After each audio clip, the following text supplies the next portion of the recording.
नमस्कार, मैं प्रेम, आप देख रहे हैं एमके न्यूज इंडिया। हमारे साथ राष्ट्रीय प्रवक्ता फैजल इमाम सर हैं। सर, उपेंद्र कुशवाहा कह रहे हैं कि मोदी की सरकार में विकास हुई है, लेकिन बिहार राज्य जैसे और भी राज्य जो हैं उसे और आगे लाने की कोशिश होगी, तभी जो हमारा देश है विकास होगा। आप इसे किस तरह से देखते हैं? नहीं, माननीय उपेंद्र कुशवाहा राष्ट्रीय लोक मोर्चा के राष्ट्रीय अध्यक्ष, उन्होंने जो कहा है उसमें सच्चाई भी है कि 2005 से पहले का बिहार और 2005 के बाद का बिहार में आप देखिए कि आज किस तरह का विकास हुआ वो नज़र आ रहा है। सड़कें हैं, बिजली है, अस्पतालें भी बन रहे हैं, शिक्षा में भी कुछ सुधार हुआ है। ख़ास के शिक्षकों की जो बहाली प्रक्रिया है, जिसको लेकर आज तत्कालीन हम लोग जब माननीय उपेंद्र कुशवाहा जी की अगुवाई में शिक्षा सुधार को लेकर बात करते थे, 25 सूत्रीय मांगों को लेकर, उसमें कई ऐसी मांगें हैं जिसको आज सरकार ने पूरा किया है। तो जाहिर है कि विकास तो हुआ है, लेकिन शिक्षा पर और स्वास्थ्य पर अभी बहुत सारे काम होने बाकी हैं। और एनडीए की जो सरकार है वो काम कर रही है, क्योंकि देश में माननीय प्रधानमंत्री नरेंद्र मोदी जी और बिहार में माननीय मुख्यमंत्री नीतीश कुमार जी की अगुवाई में बिहार विकास कर रहा है, लेकिन और भी करने की ज़रूरत है। खास के कल कारखाने लगेंगे यहाँ, और कल भी हमारे माननीय अध्यक्ष और राज्यसभा के जो सांसद हैं उपेंद्र कुशवाहा जी ने कार्यकर्ताओं को संबोधित करते हुए 3 मुद्दों पे बहुत विस्तार से बात की, बेरोज़गारी, शिक्षा और स्वास्थ्य को लेकर। तो जाहिर है कि हमारे एजेंडे में, यानी राष्ट्रीय लोक मोर्चा और एनडीए के एजेंडे में भी शिक्षा, स्वास्थ्य और बेरोज़गारी प्रमुख मुद्दा है। 2025 के चुनाव में हम इस पर भी बात करेंगे और बिहार को कैसे बेहतर और बेहतर किया जाए, इस पर चर्चा होगी। साथ में उन्होंने नीतीश कुमार को भी सहारा, ये बहुत बढ़िया नीतीश कुमार जी हैं, जो उनके कार्यकाल जो रहा बहुत बढ़िया रहा और उनके ही कार्यकाल में अच्छा विकास हुआ। लेकिन कहा जाए कि स्वास्थ्य और शिक्षा और बेरोजगारी जो है सीधा गरीबों से टाई अप है, तो उससे जो अगर गरीब आगे बढ़ेंगे तभी जो हमारा बिहार जो है विकास करेगा। इसको किस तरह से फिर देखते हैं? नहीं, जाहिर है कि देखिए, शिक्षा जो है हर घर, हर निचले तबके तक अगर शिक्षा नहीं जाएगी, शिक्षा का अलग अगर नहीं वहाँ पहुँचेगा, रोशनी नहीं पहुँचेगी, तो विकास नहीं हो सकता।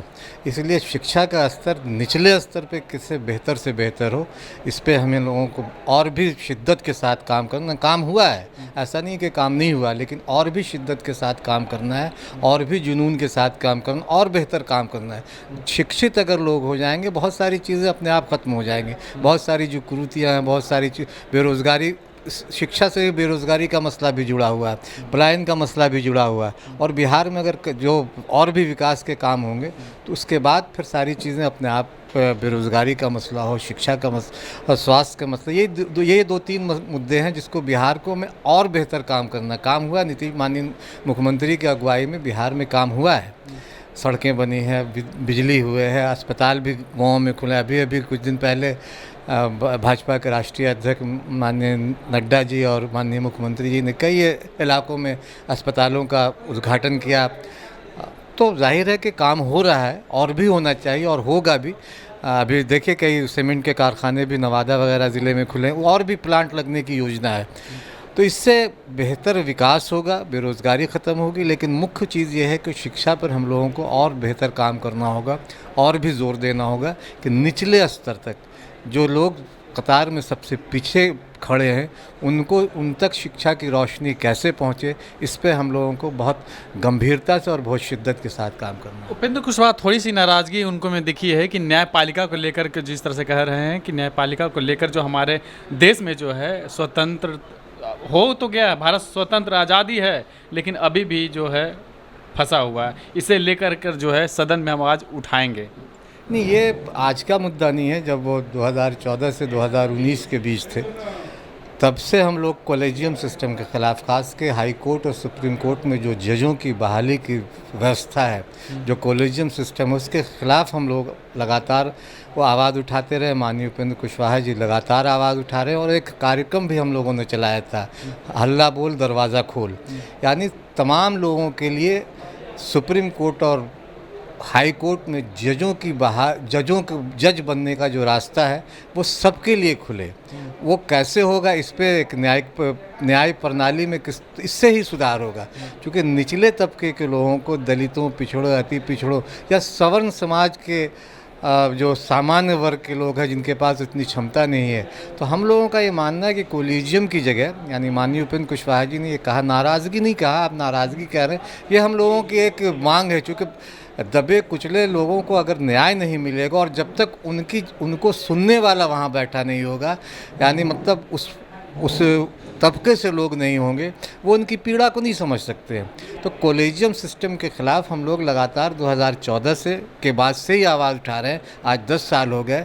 केंद्र सरकार के मंत्रियों ने भी बाद में इसको उठाया, उनकी बात को ही आगे बढ़ाया है।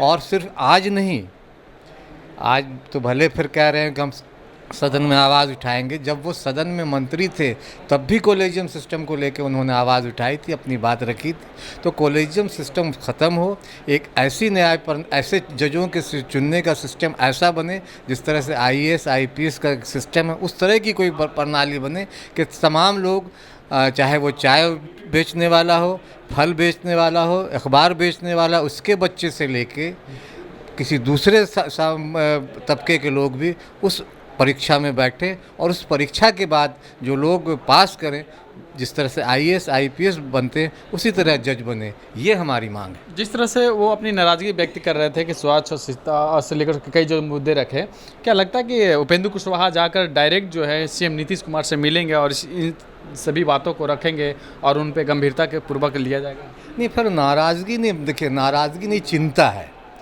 नाराज़गी वाली बात नहीं, चिंता है कि बिहार के शिक्षा कैसे बेहतर हो, स्वास्थ्य सेवाएं और कैसे बेहतर हो, या फिर जो कॉलेजियम सिस्टम है वो कैसे ख़त्म हो, और समाज के जो निचले तबके के लोग हैं कैसे जज बन सके हाई कोर्ट और सुप्रीम कोर्ट पे, इसकी चिंता है, नाराज़गी नहीं है। जाहिर है कि जब चिंता होगी तो जब भी मौका मिलेगा माननीय उपेंद्र कुशवाहा जी, माननीय नीतीश कुमार जी से ज़रूर बात करेंगे, क्योंकि सरकार के मुखिया हैं वो, NDA के प्रमुख हैं वो, सरकार के को ही इन कामों को आगे बढ़ाना है। तो जब भी ज़रूरत होगी वो ज़रूर जाएंगे और बात करेंगे इन मुद्दों। एक आखिरी सवाल है कि जिस तरह से उपेंद्र कुशवाहा ने अपनी बातों को रखा, कॉलेजियम सिस्टम से लेकर के सारे चीज़ों को रखा, कहीं ऐसा नहीं कि जिस तरह से चिराग पासवान ने आरक्षण और बिहार को विशेष राज्य का दर्जा को लेकर के अपने पार्टी से अलग हट कर जिस तरह से स्टैंड किया, खड़े हुए, तो कहीं ना कहीं फिर उपेंद्र कुशवाहा को झटका लगा? नहीं, देखिए पार्टी का स्टैंड हमारा क्या है, ये साफ़ है कि हम शिक्षा पे पहले भी बात करते रहे, आज की कोई नई बात नहीं है।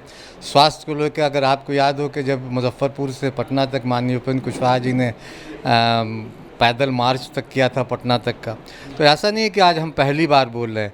चिराग पासवान जी का क्या स्टैंड है वो जाने और उनकी पार्टी जाने, लेकिन हमारा ये है कि अगर NDA के विरुद्ध अगर खड़ा होते हैं तो फिर कुछ ना कुछ आपको जो नुकसान पहुंचेगा। नहीं, NDA के विरुद्ध की कहाँ बात, हम तो बिहार के दबे कुचले तबके लोगों को बेहतर शिक्षा की बात कर रहे हैं, बेहतर स्वास्थ्य की बात कर रहे हैं, कॉलेजियम सिस्टम को ख़त्म करने की बात इसलिए कर रहे हैं माननीय उपेंद्र कुशवाहा के, समाज का जो एक तबका है जो वंचित रह जाता है हाई कोर्ट और सुप्रीम कोर्ट में जज बनने से, वो वहाँ तक पहुँचे। तो इसमें NDA पासवान भी समाज के हित में बोल रहे थे ना, आरक्षण से लेकर के अगर बिहार विशेष राज्य को दर्जा मिल ही जाता तो बढ़िया रहता। तो माननीय मुख्यमंत्री नीतीश कुमार जी तो बहुत अरसे से विशेष राज्य का दर्जा मांग करते रहे और तमाम दलों ने इसका समर्थन सदन में भी किया है। तो इसमें मुझे नहीं लगता है कुछ NDA के ख़िलाफ़ है। NDA को और मजबूती मिलेगी उनकी इस मांगों से, अगर शिक्षा बेहतर होगी, स्वास्थ्य सेवाएं बेहतर होगी, लोगों का काम होगा, लोगों का विकास होगा, तो जाहिर है कि लोग हमारे साथ और मजबूती के साथ खड़े होंगे। और जो 2025 का जो चुनाव आने वाला है, इन कामों को अगर और आगे बढ़ाएंगे तो हम 2/3 बहुमत से चुनाव जीतकर फिर से सरकार बनाएंगे। इससे तो हम NDA और मजबूत होगा इन मांगों से।